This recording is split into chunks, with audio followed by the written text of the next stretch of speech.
There's a moment in every person's life when they look around and realize something painful. The people they wanted the most respect from never truly gave it. Not when they were kind, not when they were generous, not when they were always available, always explaining. In fact, the more you gave, the less they valued it. And maybe for a long time, you thought it was your fault. You thought if you became more agreeable, more giving, more understanding, they'd finally see your worth. But they didn't. You were too available for those who don't even deserve a minute of your silence. And deep down, you knew that something wasn't right. You see, we are taught to believe that love and acceptance are earned through sacrifice. But sacrifice without boundaries doesn't breed love. It breeds resentment. It breeds entitlement. It teaches people to expect everything and offer nothing. You became the emotional sponge, the one who listened, the one who cared, the one who made space, even when you had none for yourself. But here's the truth. They never respected you because you didn't respect yourself enough to stop. Carl Jung once said, "The most terrifying thing is to accept oneself completely." Because self-acceptance requires one thing most people run from: boundaries. Boundaries mean walking away from places that make you feel small. They mean saying no, even when it disappoints someone. They mean choosing your peace over someone else's comfort. And that's when people start paying attention. It's strange, isn't it? The moment you pull back, they lean in. The moment you stop explaining, they start questioning. The moment you detach, they feel the absence they used to take for granted. Why? Because silence is power. Distance creates clarity, and presence, when rare, becomes valuable.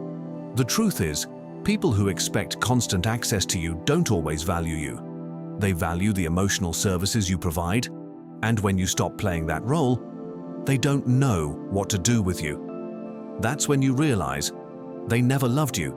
They loved your availability, your compliance, your emotional labor. No one respects what's handed to them too easily.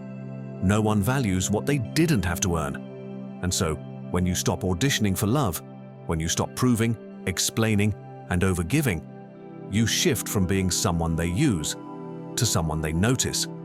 You stopped apologizing for your boundaries. You stop needing their approval to feel whole. And in that shift, from seeking to standing, respect is born. Not because you demanded it, but because you became undeniable. You no longer explain your worth. You embody it. You no longer beg to be seen. You walk like someone who sees themselves, and people notice. They may not say it out loud. They may even resent it at first, but they'll feel it. They'll feel that the old version of you, the one who overextended, overgave, and overexplained, is gone. And in its place is someone grounded, rooted, whole. But understand this, some will never adjust to your healing. They only knew how to engage with your wounds. They'll call you distant. They'll call you difficult. They'll try to provoke you back into your old patterns. Because the version of you that tolerated everything was easier to control.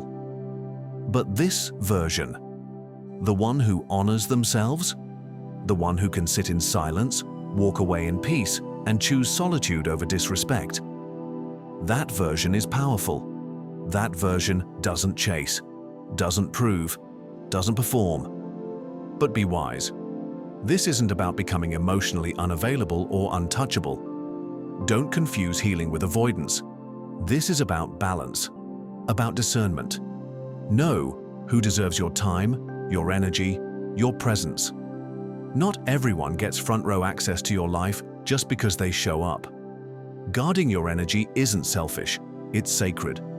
Because when you're constantly available to everyone, you lose pieces of yourself.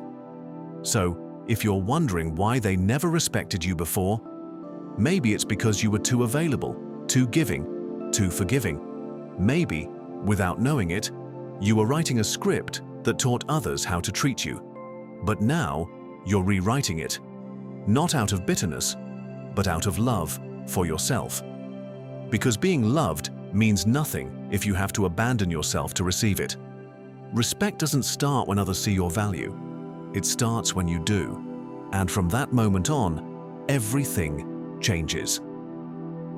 So, the next time someone asks why you've changed, tell them this: I remembered who I was before I needed to be liked. And watch how the world finally begins to take you seriously.